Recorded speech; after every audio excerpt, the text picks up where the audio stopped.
Oke, kita bertemu kembali dalam pembelajaran PPKN kali ini.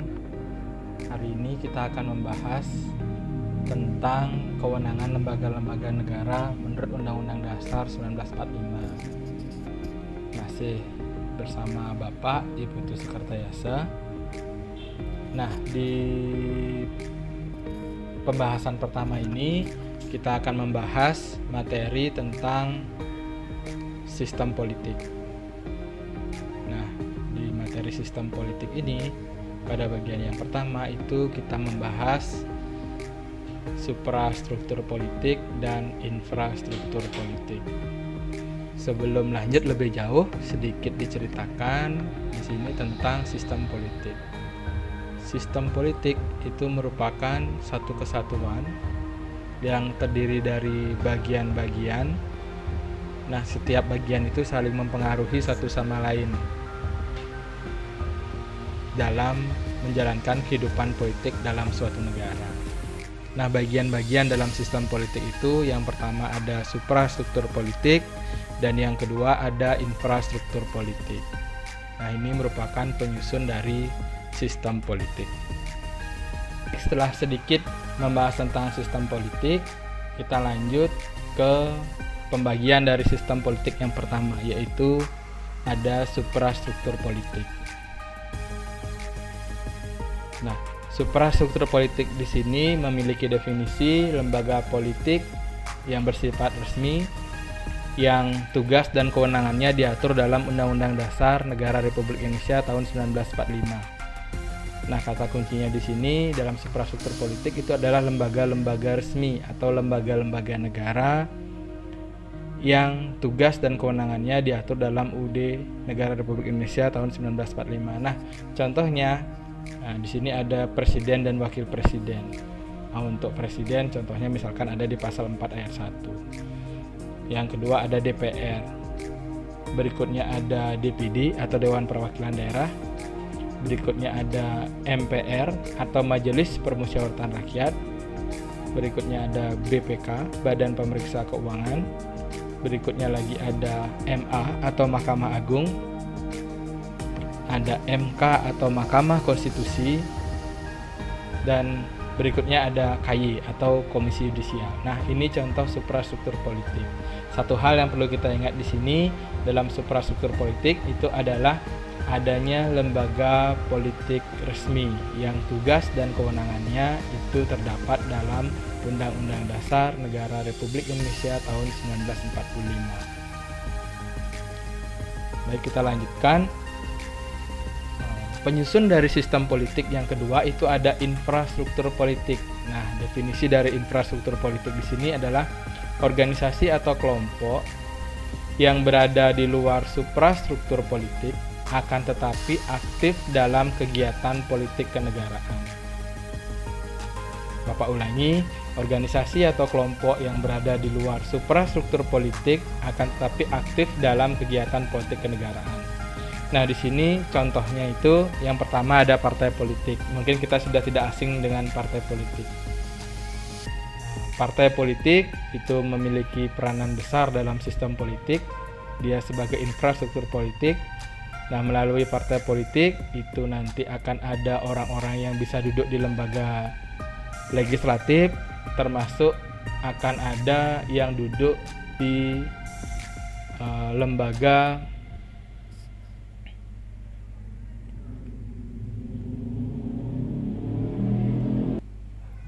dalam lembaga eksekutif juga.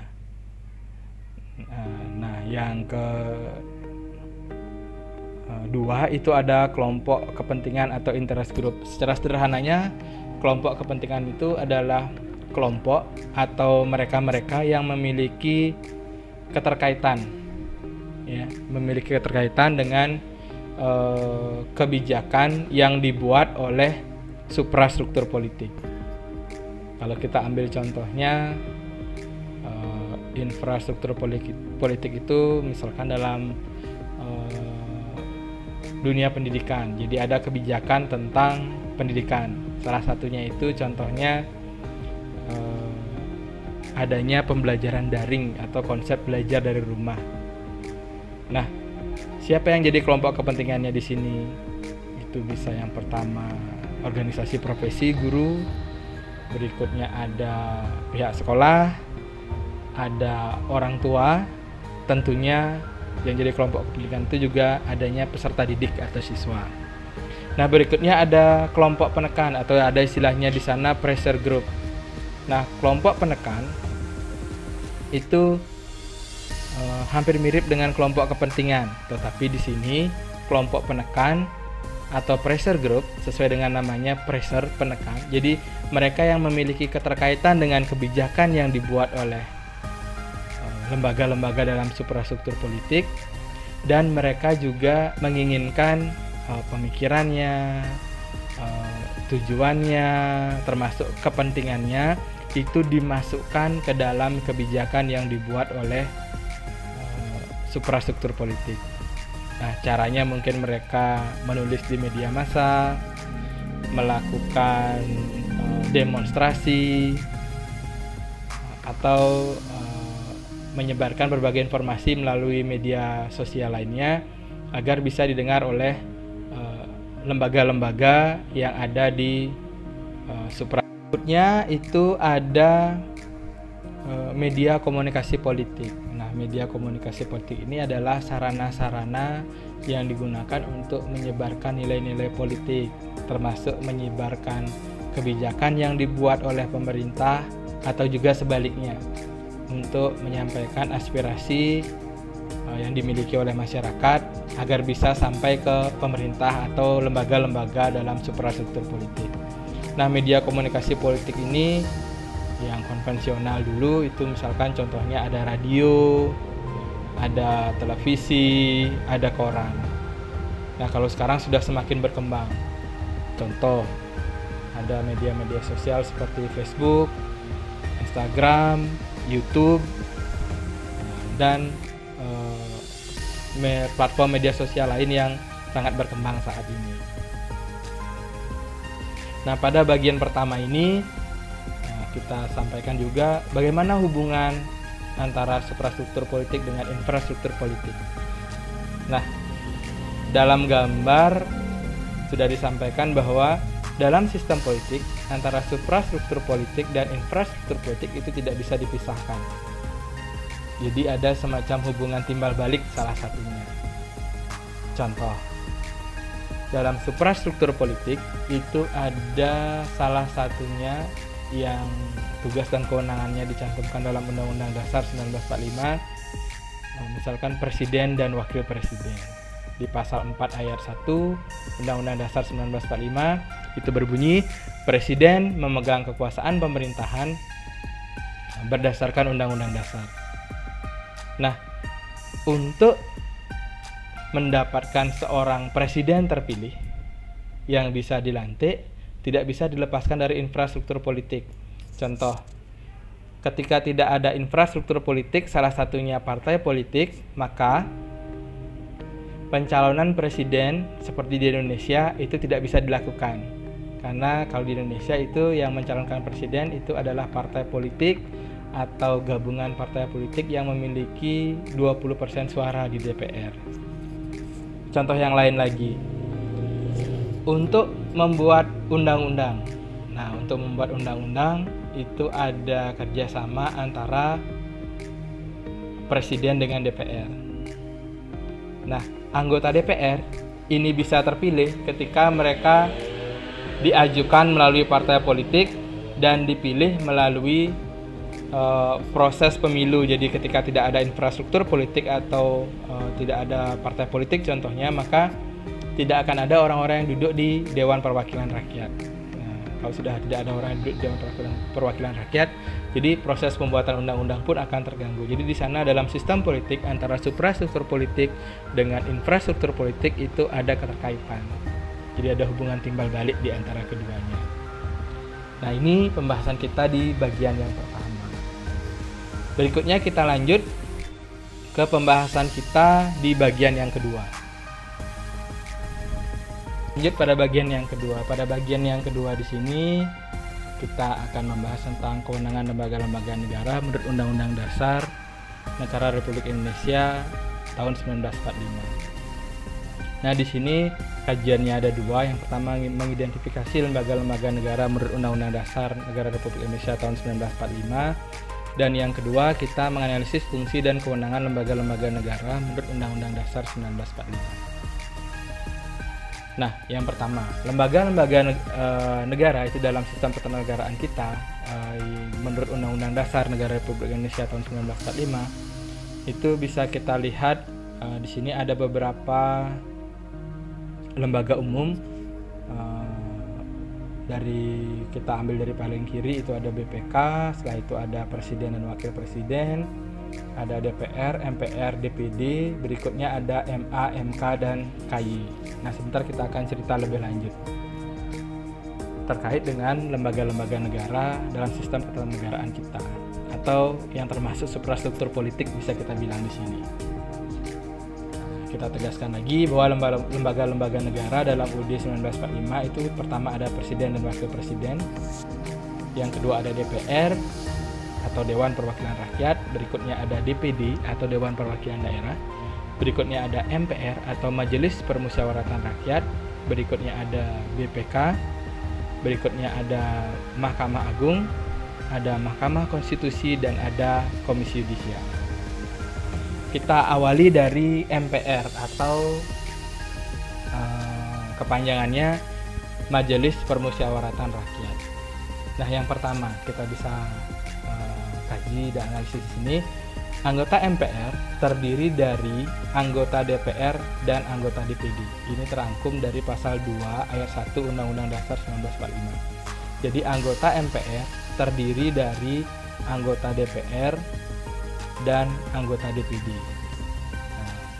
Nah, perlu kita ketahui juga kalau anggota DPR dipilih melalui pemilu, kalau anggota DPD juga dipilih melalui pemilu atau pemilihan umum. Nah, untuk anggota MPR itu otomatis diangkat dari anggota DPR dan anggota DPD yang terpilih. Nah, yang kedua, anggota MPR berjumlah sebanyak 550 anggota dan DPD berjumlah sebanyak 4 kali jumlah provinsi yang ada di Indonesia. Jadi jumlah anggota DPD itu sebanyak 4 kali jumlah anggota jumlah provinsi yang ada di Indonesia. Jadi sederhananya bisa kita bilang satu provinsi itu akan memiliki 4 orang anggota Dewan Perwakilan Daerah. Yang ketiga itu MPR adalah lembaga tinggi negara dalam sistem ketatanegaraan Indonesia, bukan lagi lembaga tertinggi negara. Ini merupakan salah satu fokus atau salah satu hasil dari amandemen Undang-Undang Dasar 1945. Jadi lembaga-lembaga negara itu kedudukannya sama sebagai lembaga tinggi negara. Kalau sebelumnya itu MPR kedudukannya sebagai lembaga tertinggi negara. Nah, setelah amandemen kedudukannya sama dengan lembaga tinggi negara lainnya. Yang keempat, tugas dan wewenang MPR adalah berwenang mengubah dan menetapkan undang-undang dasar. Ya, berwenang mengubah dan menetapkan undang-undang dasar itu yang pertama. Yang kedua, melantik presiden dan atau wakil presiden, dan hanya dapat memberhentikan presiden dan wakil presiden dalam masa jabatannya menurut Undang-Undang Dasar Negara Republik Indonesia tahun 1945 sesuai pasal 3 ayat 1, ayat 2 dan ayat 3. Nah, di sini siapa yang berwenang mengubah Undang-Undang Dasar 1945? Nah, berdasarkan ketentuan Undang-Undang Dasar 1945 yang berwenang mengubah dan menetapkan Undang-Undang Dasar itu adalah MPR atau Majelis Permusyawaratan Rakyat. Yang kelima, MPR juga memiliki hak dan kewajiban seperti diatur dalam Undang-Undang Nomor 22 Tahun 2003 tentang susunan dan kedudukan MPR, DPR, DPD, dan DPRD. Nah, ini pembahasan pertama tentang MPR. Kita lanjut yang kedua. Nah, kita ke lembaga eksekutif. Ya, siapa yang menjalankan kekuasaan eksekutif di Indonesia itu adalah Presiden. Yang pertama, presiden dan wakil presiden dipilih langsung oleh rakyat dalam satu pasangan calon. Nah, ini diatur dalam pasal 6A ayat 1 Undang-Undang Dasar Negara Republik Indonesia tahun 1945. Jadi untuk menjadi presiden dan wakil melalui proses pemilihan umum. Nah, di sini untuk pencalonannya jadi satu paket dia antara presiden dengan wakil presiden. Nah, yang kedua, syarat menjadi presiden diatur lebih lanjut dalam Undang-Undang Dasar Negara Republik Indonesia tahun 1945 pada pasal 6 ayat 2 UUD NRI tahun 1945. Yang ketiga, kekuasaan presiden menurut Undang-Undang Dasar Negara Republik Indonesia tahun 1945 itu seperti yang pertama, membuat undang-undang bersama DPR. Jadi ada kolaborasi dalam proses pembuatan undang-undang. Yang kedua, menetapkan peraturan pemerintah atau biasa disingkat PP. Yang ketiga, memegang kekuasaan tertinggi atas angkatan darat, angkatan laut, dan angkatan udara atau biasa disebut dengan istilah Panglima Tertinggi TNI. Berikutnya, menyatakan perang, membuat perdamaian dan perjanjian dengan negara lain atas persetujuan DPR, mengangkat dan memberhentikan menteri-menteri negara. Bahkan ini ada hak khusus yang dimiliki oleh presiden yang biasanya disebut dengan hak prerogatif. Jadi hak khusus presiden untuk mengangkat menteri-menterinya, termasuk juga memberhentikan menteri-menterinya. Berikutnya, menjadi kekuasaan presiden itu atau kewenangan presiden itu adalah mengajukan RUU. RUU ini maksudnya rancangan undang-undang tentang APBN, anggaran pendapatan dan belanja negara. Ini sesuai dengan pasal 23. Berikutnya kita lanjutkan kembali. Ada Dewan Perwakilan Rakyat atau yang biasa kita sebut dengan istilah DPR. Ya, anggota DPR dipilih melalui pemilu atau dipilih melalui proses pemilihan umum. Nah, di sini calon anggota DPR ini biasanya diajukan oleh partai-partai politik. Nah, nanti setelah diajukan oleh partai-partai politik yang memenuhi persyaratan akan dipilih oleh rakyat. Nah, sesuai dengan hati nurani rakyat. Yang kedua, fungsi DPR adalah fungsi legislasi, fungsi anggaran, dan fungsi pengawasan. Dalam fungsi legislasi ini, DPR memiliki kewenangan untuk menyusun undang-undang. Kalau dalam fungsi anggaran itu bersama pemerintah membahas tentang APBN atau anggaran pendapatan dan belanja negara. Dan fungsi pengawasan ini terkait dengan kewenangan dari DPR itu untuk mengawasi jalannya pemerintahan. Hak anggota DPR itu ada hak interpelasi, hak angket, dan hak menyatakan pendapat. Nah, berikutnya ada lagi hak anggota DPR itu hak mengajukan pertanyaan, hak menyampaikan usul atau pendapat, dan hak imunitas. Nah, terkadang banyak yang sering bertanya, hak imunitas itu maksudnya apa? Apakah semua anggota DPR itu kebal terhadap hukum? Nah, jadi hak imunitas ini diberikan kepada anggota DPR ketika dia menyampaikan pernyataan dalam forum-forum rapat DPR tidak bisa dituntut secara hukum, tapi kalau melakukan kejahatan yang bersifat umum atau kejahatan lainnya itu masih bisa diproses hukum. Jadi hak imunitas itu bukan berarti full kebal hukum atau tidak boleh dikenakan sanksi hukum sama sekali, tidak. Seperti itu.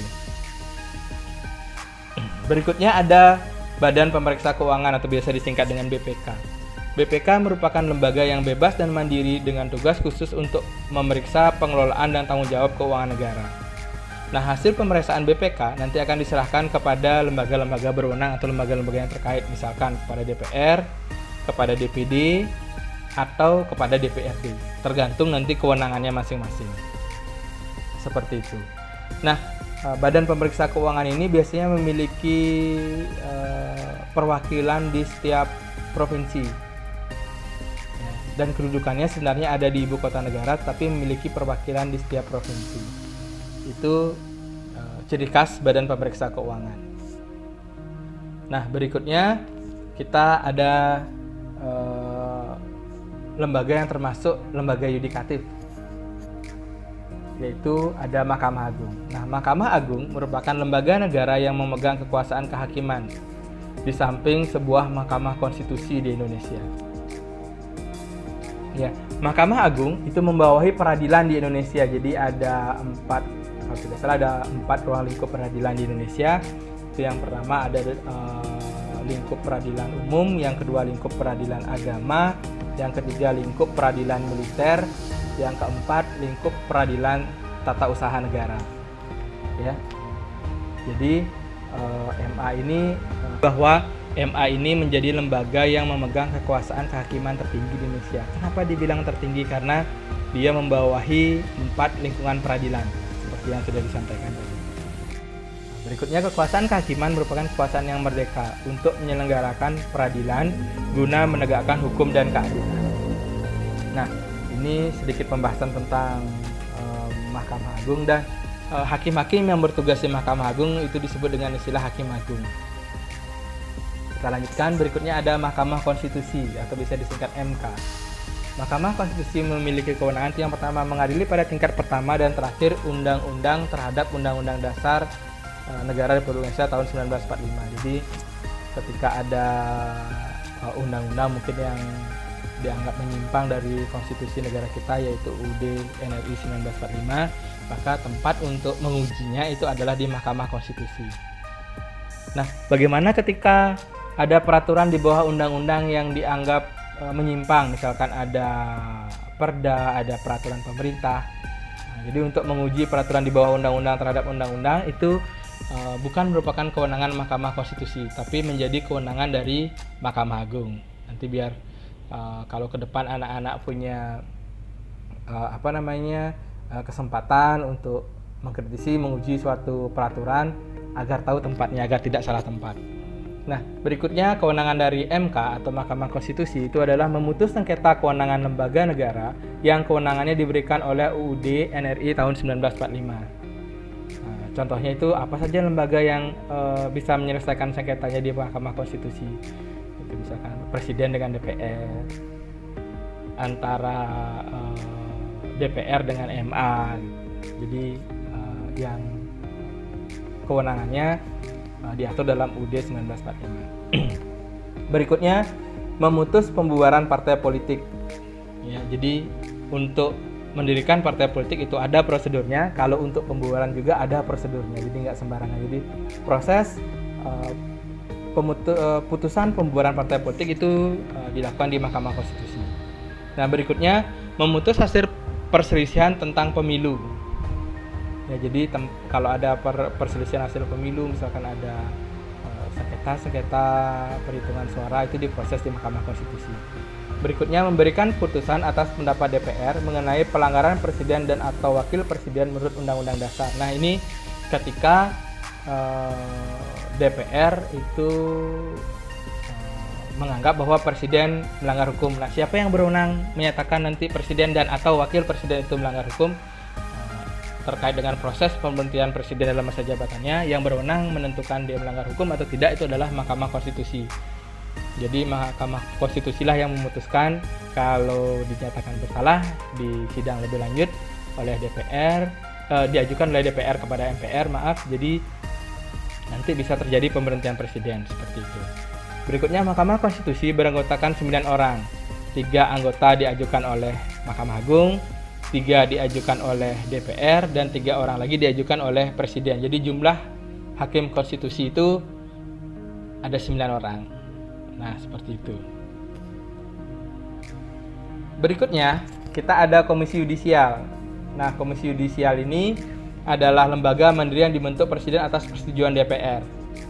Komisi Yudisial berwenang mengusulkan pengangkatan hakim agung serta menjaga dan menegakkan kehormatan, keluhuran martabat serta perilaku hakim. Jadi untuk menjaga kehormatan hakim dalam artian agar tidak ada hakim-hakim yang melanggar aturan yang sudah ditetapkan termasuk aturan hukum, itu yang berwenang untuk menjaga, ya, itu adalah Komisi Yudisial. Berikutnya ada Dewan Perwakilan Daerah. Ini salah satu lembaga, ya, bisa dibilang baru dibentuk setelah reformasi. Jadi Dewan Perwakilan Daerah itu merupakan bagian keanggotaan MPR yang dipilih melalui pemilu dari setiap provinsi. Nah, biasanya anggota DPD ini maju secara independen, jadi tidak terikat oleh partai politik.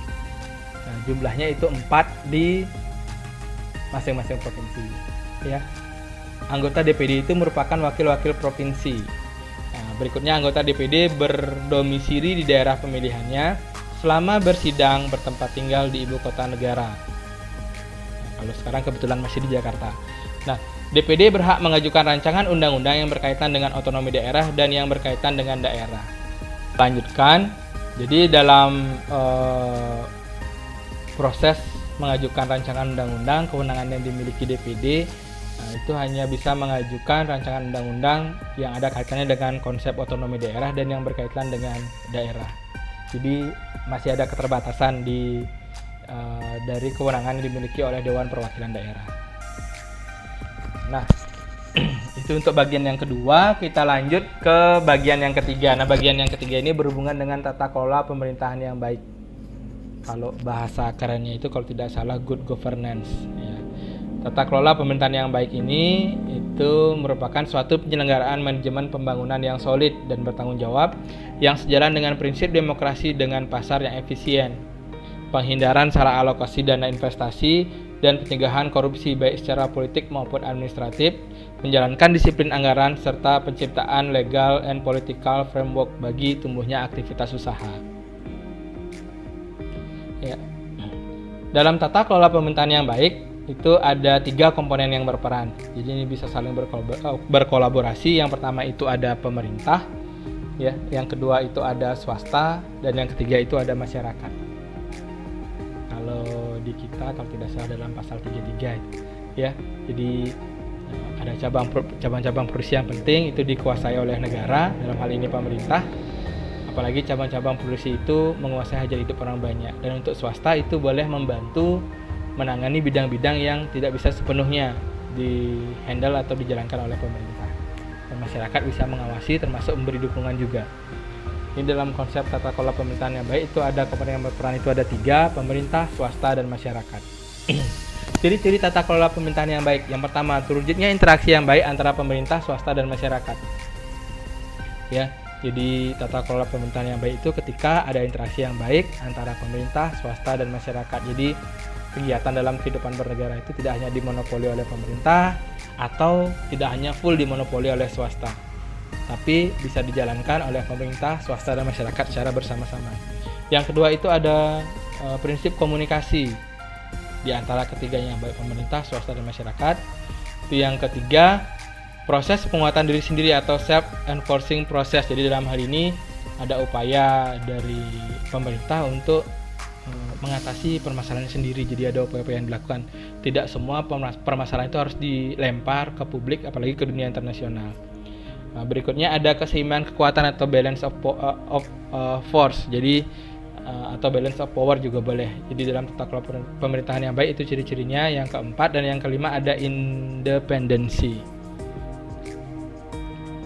Oke, baik demikian pembahasan kita di materi atau KD yang berhubungan dengan kewenangan lembaga-lembaga negara menurut Undang-Undang Dasar 1945. Nah, semoga materi ini bisa menambah pengetahuan terutama untuk anak-anak kelas 10. Kita akan lanjut di materi-materi berikutnya. Tetap menyimak pembahasan dari Bapak. Terima kasih dan selamat malam.